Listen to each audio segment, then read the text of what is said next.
জানিয়ে দেব এই মুহূর্তে হাতে পাওয়া সর্বশেষ গুরুত্বপূর্ণ আপডেট বাংলা সংবাদ। শুরুতেই থাকছে আবারও ঢাকায় আসছেন ডোনাল্ড ট্রাম্প। অন্তর্বর্তী সরকারের সঙ্গে যুক্তরাষ্ট্রের সম্পর্ক নিয়ে আলোচনার জন্য চলতি মাসের মাঝামাঝি সময় ঢাকায় আসছেন যুক্তরাষ্ট্রের দক্ষিণ ও মধ্য এশিয়া বিষয়ক সহকারী পররাষ্ট্রমন্ত্রী ডোনাল্ড ট্রাম্প। এ সময় তিনি প্রধান উপদেষ্টা নোবেল বিজয়ী অর্থনীতিবিদ ডক্টর মোহাম্মদ ইউনূসের সঙ্গে বৈঠক করবেন। এবারে জানাবো নতুন করে মিয়ানমার থেকে প্রায় ৮,০০০ রোহিঙ্গা বাংলাদেশে প্রবেশ করেছে বলে জানিয়েছে পররাষ্ট্র বিষয়ক উপদেষ্টা মোহাম্মদ তৌহিদ হোসেন। একই সঙ্গে তিনি এও জানান, বিষয়টি নিয়ে আগামী ২-১ দিনের মধ্যে সিরিয়াস আলোচনা হবে মন্ত্রিপরিষদে এবং এই অনুপ্রবেশ কিভাবে ঠেকানো যায় তার পথ খোঁজা হবে। জানাবো ৭০ বছরের সাজাপ্রাপ্ত বিএনপি নেতা হাবিব জামিনে মুক্ত। সাবেক প্রধানমন্ত্রী শেখ হাসিনার গাড়িবহরে হামলার মামলায় ৭০ বছরের সাজাপ্রাপ্ত হয়ে দীর্ঘদিন কারাভোগের পর জামিনে মুক্তি পেয়েছেন সাতক্ষীরা ১ আসনের সাবেক এমপি ও বিএনপির কেন্দ্রীয় প্রকাশনা বিষয়ক সম্পাদক হাবিবুল ইসলাম হাবিব। এদিকে চট্টগ্রামে ছাত্রলীগ নেতার ঝুলন্ত লাশ উদ্ধার। চট্টগ্রামের রাউজানে মোহাম্মদ জুবায়ের উদ্দিন আরমান নামের এক ছাত্রলীগ নেতার ঝুলন্ত লাশ উদ্ধার করা হয়েছে। সোমবার বিকাল ৪টার দিকে রাউজান উপজেলার ডাবুয়া ইউনিয়নের ১ নম্বর ওয়ার্ডস্থ ইউপি সদস্য জসিম উদ্দিনের বসতঘর হতে এ লাশ উদ্ধার করা হয়। এদিকে আহত শিক্ষার্থীদের দেখতে গিয়ে হাতাহাতিতে জড়ালো বিএনপি। বৈষম্যবিরোধী আন্দোলনে আহত শিক্ষার্থীদের সঙ্গে সৌজন্য সাক্ষাৎ অনুষ্ঠানে বিএনপি নেতাদের মধ্যে হাতাহাতির ঘটনা ঘটেছে। মঙ্গলবার রাজধানীর আদাবরে এ ঘটনা ঘটে। বৈষম্যবিরোধী আন্দোলনে নিহতদের পরিবার এবং আহত সদস্যদের সঙ্গে সাক্ষাতের আয়োজন করে মহানগর উত্তর বিএনপি। এবং সর্বশেষ জানাবো আন্তর্জাতিক সংবাদ। ইউক্রেনে রাশিয়ার ক্ষেপণাস্ত্র হামলা, নিহত ৪১, আহত অন্তত ১৮০। ইউক্রেনের পোলতাভায় একটি সামরিক শিক্ষা কেন্দ্রে ২টি ব্যালিস্টিক ক্ষেপণাস্ত্র নিক্ষেপ করেছেন রাশিয়ার সৈন্যরা। এতে কমপক্ষে ৪১ জন নিহত হয়েছে। এ সময় আহত হয়েছে আরও ১৮০ জন। এছাড়াও ধ্বংসস্তূপে অনেকে আটকা পড়ে আছে বলে আশঙ্কা করা হচ্ছে। মঙ্গলবার ভারতীয় সম্প্রচার মাধ্যম এনডিটিভির এক প্রতিবেদনে এ তথ্য জানা গেছে। এতক্ষণ শিরোনাম শুনছিলেন, এবার বিস্তারিত। প্রিয় দর্শক, আপনি যদি এই চ্যানেলে নতুন হয়ে থাকেন, ভিডিওটি দেখতে দেখতে চ্যানেলটি সাবস্ক্রাইব করে আমাদের সঙ্গেই থাকুন। আর এই ভিডিও সম্পর্কে আপনি আপনার মূল্যবান মতামতটি কমেন্ট বক্সে জানিয়ে দিন। আর হ্যাঁ প্রিয় দর্শক, জানিয়ে দিন ভিডিওটি কোথা থেকে দেখছেন। ফের ঢাকায় আসছেন ডোনাল্ড ট্রাম্প।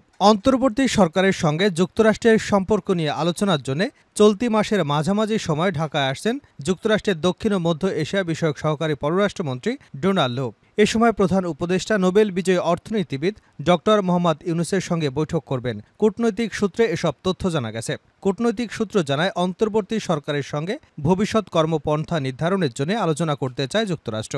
এজন্য একটি মার্কিন প্রতিনিধি দলের চলতি মাসের মাঝামাঝিতে ঢাকায় আসা নিয়ে আলোচনা করছে দুই দেশ। সবকিছু ঠিক থাকলে সেপ্টেম্বরে অনুষ্ঠেয় জাতিসংঘের সাধারণ পরিষদের প্রধান উপদেষ্টা ডক্টর মোহাম্মদ ইউনূসের যোগদানের আগে মার্কিন দলটি ঢাকায় আসবে। কূটনৈতিক সূত্র আরও জানায়, প্রতিনিধি দলে আরও থাকবেন যুক্তরাষ্ট্রের রাজস্ব ও অর্থ দপ্তরের আন্তর্জাতিক অর্থায়ন বিষয়ক সহকারী আন্ডার সেক্রেটারি ব্রেন্ট নেইম্যান এবং জাতীয় নিরাপত্তা পরিষদের সিনিয়র ডিরেক্টর লিন্ডসে ফোর্ড।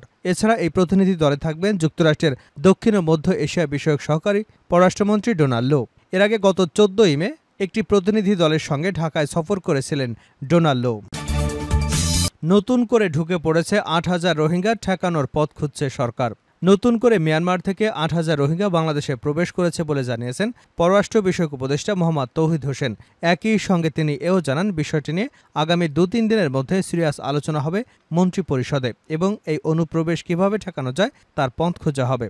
মঙ্গলবার পররাষ্ট্র মন্ত্রণালয়ে সাংবাদিকদের এক প্রশ্নের জবাবে এসব কথা জানান পররাষ্ট্র উপদেষ্টা। নীতিগতভাবে নতুন করে কোনো রোহিঙ্গাকে আশ্রয় দেওয়া হবে না জানিয়ে তিনি বলেন, আমাদের কাছে তথ্য আছে প্রায় ৮,০০০ রোহিঙ্গা ঢুকে গেছে। সীমান্তের বিষয়টা যদিও আমার না, কিন্তু ঢুকে পড়লে তখন আমাদের হয়ে যায়। এটা নিয়ে আগামী ২-৩ দিনের মধ্যে সিরিয়াস আলোচনা হবে মন্ত্রিপরিষদে এবং এটা কিভাবে ঠেকানো যায় আমাদের চেষ্টা করতে হবে। মোহাম্মদ তৌহিদ হোসেন বলেন, এটা যথাসম্ভব আটকানোর চেষ্টা করা হবে আর আমরা নীতিগতভাবে নতুন করে কোনো রোহিঙ্গাকেই আশ্রয় দেব না। রোহিঙ্গা অনুপ্রবেশ ঠেকাতে সীমান্ত সিল করা হয়েছে কিনা বা বর্ডার গার্ড বাংলাদেশ অ্যাক্টিভ কিনা এমন প্রশ্নের জবাবে পররাষ্ট্র উপদেষ্টা বলেন, যে কোনো সীমান্ত সিল করা কঠিন, আমরা এটা স্বীকার করি। এখানে অনেকগুলো সোর্স কাজ করে, তার মধ্যে কিছু দুর্নীতিও জড়িত হয়। আমাদের চেষ্টা করতে হবে আটকানোর। এটা নিয়ে হয়তো কাল পরশুর মধ্যে স্বরাষ্ট্র উপদেষ্টার সঙ্গে আলোচনা হতে পারে। বিশ্লেষক হিসেবে সাবেক এই পররাষ্ট্র সচিব রোহিঙ্গাদের প্রত্যাবাসন সফল করতে হলে আরাকান আর্মির সঙ্গে বাংলাদেশ সরকারের যোগাযোগের কথাও বলেছিলেন। এখন সরকারের একজন উপদেষ্টা হিসেবে তার অবস্থান জানতে চাওয়া হলে মোহাম্মদ তৌহিদ হোসেন বলেন, আমি এখনও মনে করি, তবে বিষয়টি ব্যক্তিগতভাবে আমার একার নয়। আমার কাছ থেকে বেশি কিছু আপনারা আশা করবেন না, কারণ আমি যখন মুক্ত মানুষ ছিলাম তখন যে ভাষায় কথা বলতে পেরেছি এখন তা পারি না। আমি যদি এখন কোনো কথা বলি খেয়াল রাখতে হবে আমি সরকারের প্রতিনিধিত্ব করি। ৭০ বছর সাজাপ্রাপ্ত বিএনপি নেতা হাবিব জামিনে মুক্ত। সাবেক প্রধানমন্ত্রী শেখ হাসিনার গাড়িবহরে হামলার মামলায় ৭০ বছরের সাজাপ্রাপ্ত হয়ে দীর্ঘদিন কারাভোগের পর জামিনে মুক্তি পেয়েছেন সাতক্ষীরা ১ আসনের সাবেক এমপি ও বিএনপির কেন্দ্রীয় প্রকাশনা বিষয়ক সম্পাদক হাবিবুল ইসলাম হাবিব। উচ্চ আদালত থেকে জামিনের আদেশ পাওয়ার পর মঙ্গলবার বিকাল ৪:৩০টার দিকে কেরানীগঞ্জস্থ ঢাকা কেন্দ্রীয় কারাগার থেকে মুক্তি পান তিনি। কারাগারে থাকা বিএনপির কেন্দ্রীয় নেতা হাবিবুল ইসলাম হাবিব জামিনে মুক্তি পাওয়ার খবরে মঙ্গলবার দুপুর থেকে সাতক্ষীরাসহ তালা কলারোয়া এলাকার সহস্রাধিক নেতাকর্মী তাকে স্বাগত জানানোর জন্য ঢাকা কেন্দ্রীয় কারাগারের সামনে ভিড় জমান। মিছিল স্লোগান সহকারে বিএনপি নেতা হাবিবকে নিয়ে নয়াপল্টনে বিএনপির কার্যালয়ে আসেন। এ সময় বিএনপির যুগ্ম মহাসচিব হাবিবুন নবী খান সোহেল, তথ্য বিষয়ক সম্পাদক আজিজুল বারী হেলাল তাকে স্বাগত জানান। সবার সাথে সাক্ষাৎ কুশলাদি বিনিময়ের পর শারীরিকভাবে অসুস্থ থাকায় ধানমন্ডিস্থ বাসভবনে চলে যান। এ সময় সাতক্ষীরা জেলা বিএনপির সাবেক সাধারণ সম্পাদক ও বর্তমানে যুগ্ম আহ্বায়ক তারকুল হাসান, জেলা যুবদলের সাবেক সভাপতি আবুল হাসান হাদি সহ বেশ কিছু নেতাকর্মীরা উপস্থিত ছিলেন। চট্টগ্রামে ছাত্রলীগ নেতার ঝুলন্ত লাশ উদ্ধার।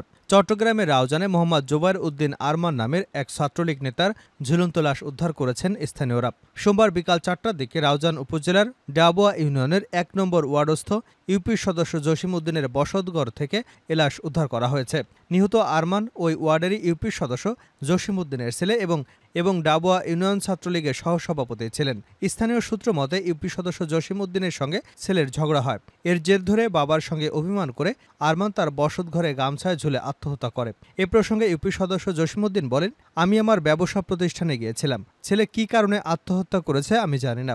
রাউজান থানার সেকেন্ড অফিসার উপপরিদর্শক নাফিজুল ইসলাম বলেন, এ ধরনের কোনো তথ্য পাইনি।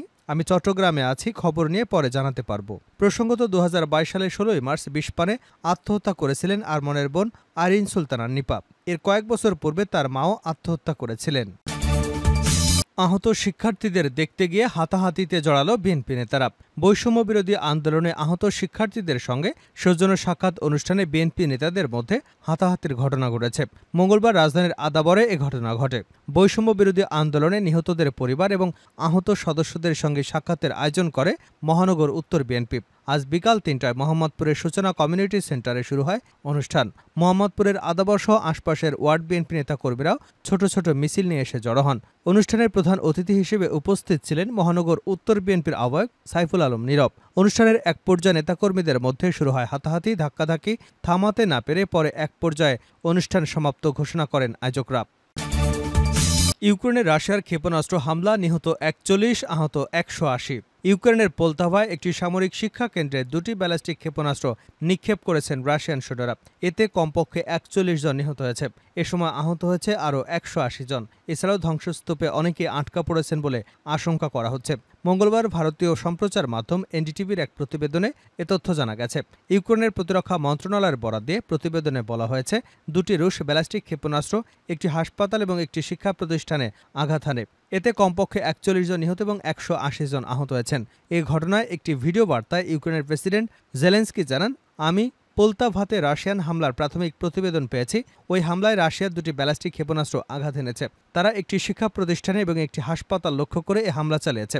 এতে ভবনগুলো আংশিকভাবে ক্ষতিগ্রস্ত হয়েছে। তিনি আরও বলেন, এ হামলায় ৪১ জন নিহত হয়েছেন এবং আহত হয়েছেন ১৮০ জনেরও বেশি মানুষ। এছাড়াও ধ্বংসস্তূপের নিচে আটকা পড়ে আছেন অনেকেই। অনুসন্ধান এবং উদ্ধার অভিযান শুরু করা হয়েছে। ইতিমধ্যেই বেশ কয়েকজনকে উদ্ধার করা হয়েছে। নিহতের পরিবারের প্রতি গভীর সমবেদনা এবং শোক জানিয়ে প্রেসিডেন্ট জেলেনস্কি হামলা এবং পরিস্থিতি নিয়ে পূর্ণাঙ্গ তদন্তের নির্দেশনা দিয়েছেন। এছাড়া উদ্ধার অভিযানে এগিয়ে আসার জন্য সাহায্যকারীদের ধন্যবাদ জানান তিনি। এদিকে এ ঘটনাকে সন্ত্রাসী হামলা অভিহিত করে জেলেনস্কি বলেন, আমরা বিশ্বের সকলকে অনুরোধ করছি, যাদের এই সন্ত্রাসী হামলা বন্ধ করার ক্ষমতা আছে তারা প্রয়োজনীয় পদক্ষেপ নিন। রাশিয়ান সন্ত্রাসী হামলা থেকে আমাদের রক্ষা করুন, নয়তো এরা আমাদের আরও প্রাণ কেড়ে নেবে।